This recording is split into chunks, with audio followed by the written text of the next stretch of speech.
Let me ask you a question. The president will work with whoever is willing to do his agenda. Right. You want to do the deputy president's agenda. The deputy president's agenda is Tanga. The president's agenda is development and focusing on developing the country. So why do you, what do you want the president to work with you on? The president is clear. Come, let us do work, I will work with you. But now if you want to go Tanga, when was the last time you saw the president interfering in a church service? When was the last time you saw the president holding a political rally? He does not do those things. Yeah. The president is focused on the fight against corruption, on BBI, and on the Big Four. Right. And he's worked with everyone who is on those things. So the question is, you want to stay there, Tangatangaing, disturbing church services, telling us all the time about very funny, nonsensical stories focused on 2022. Even I do not want to work with you. We are divided. Let me tell you, I wish they would have elaborated a little bit further than that. Right. But again, Zainab, I take you back to where I started out, and this point must come out very clearly. The issues of the people of Mount Kenya are known and they were brought forward. Yes, very clearly. And I have repeated again, it is about agribusiness. One, it's tea and coffee. That came out very clearly. Their poultry, their milk came out clearly. Mark Bichachi, who is the CS, who is holding those dockets?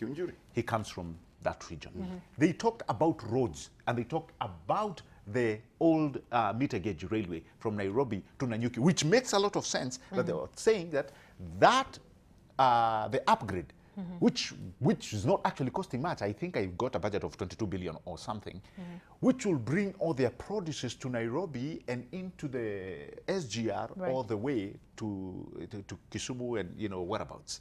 Who is holding that docket? It's CS Macharia. All these people, the main people of the issues that matter on the ground are actually from Mount Kenya. So what the president was actually telling them is that you people need to start talking and working amongst you. All right? Because if you're telling, if there's going to be any division out of Saganatu, then it's going to be very unfortunate. Because, I mean, you have the people on the ground, the farmers are crying out to the leadership, which goes all the way to the ward level, coming up to governors, coming up to MPs. You have everything that you require at this point for the region to continue or to be as productive as it was back then. So they have to tell us now, coming to seek my vote, if I'll be voting in Mount Kenya, you have to tell me what your agenda has been. Because when the president has talked about the Big Four agenda, those are game changers.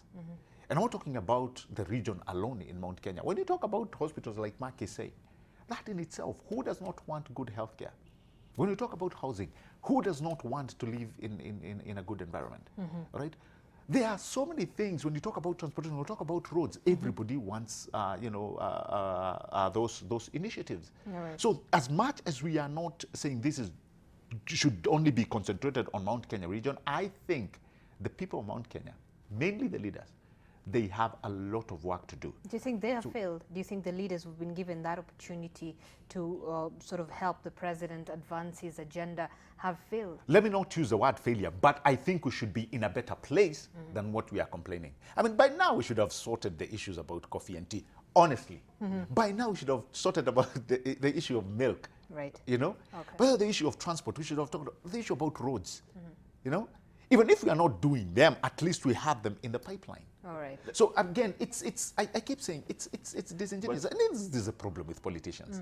And like Mark is saying, we need to start seeing people actually working for the people who voted them in. It is actually as simple as that. Okay. I don't mind. And then at this point, let's put it very clearly. Like the president said, a time will come. 2022 will come. And I've had every person talking about 2022. They do not probably want to be, to be pigeonholed into that thing of wait and see. But the truth of the matter is 2022 will come. And it will bring with itself uncertainties and political machinations. It will bring with itself the rowdiness that exactly. Right. So what do we need for now? We need to ensure that the sitting president leaves a legacy. Right. And the best we can do for him right now is to support his initiatives. Like, my good friend alluded to this little fact.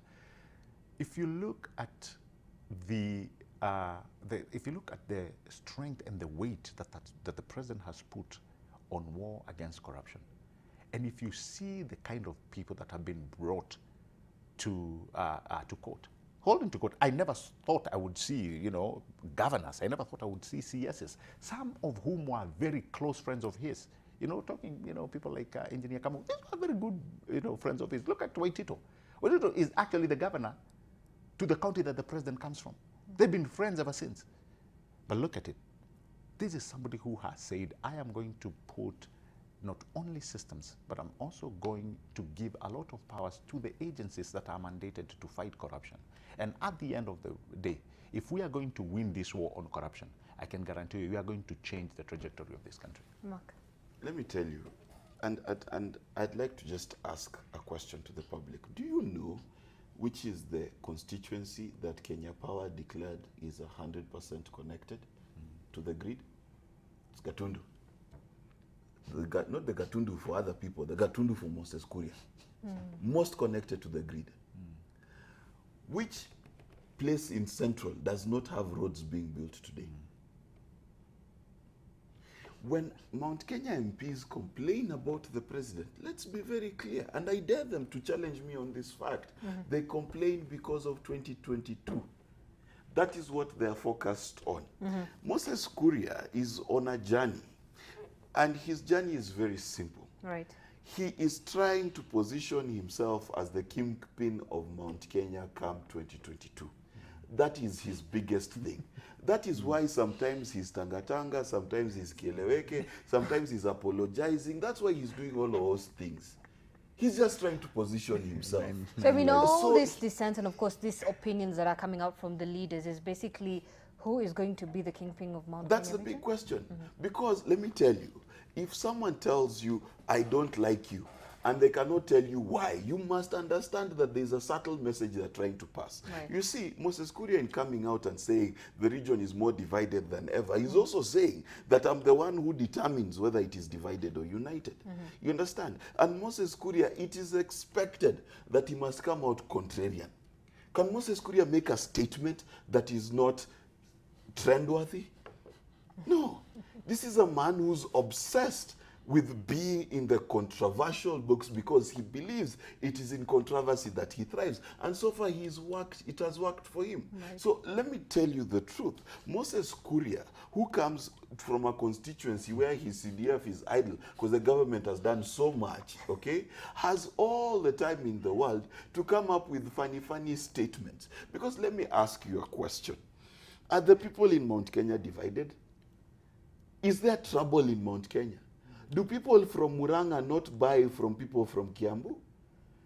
Do the people of Nyahururu, are they on the streets complaining that the people from Nyeri should set them free? But look at the leadership itself within the Mount Kenya region. Let me tell you something. And I'm sorry to say this, and I'll say allegedly these are Mark Bichachi's opinions, okay? What leadership?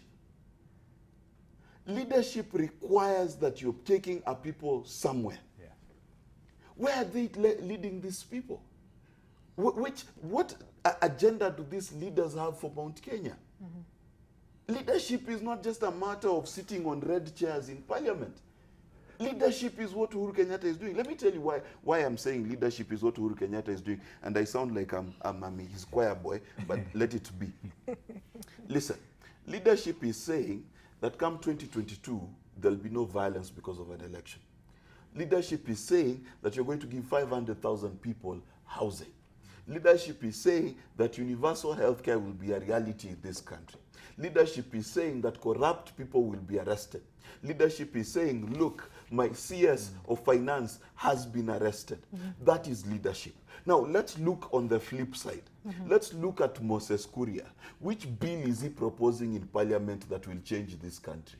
Let's look at all these people who are tangatangaing all over the country. What have they said about the 9 trillion loan cap? What have they said about lifting the interest rates? What have they said about it? What do they stand for?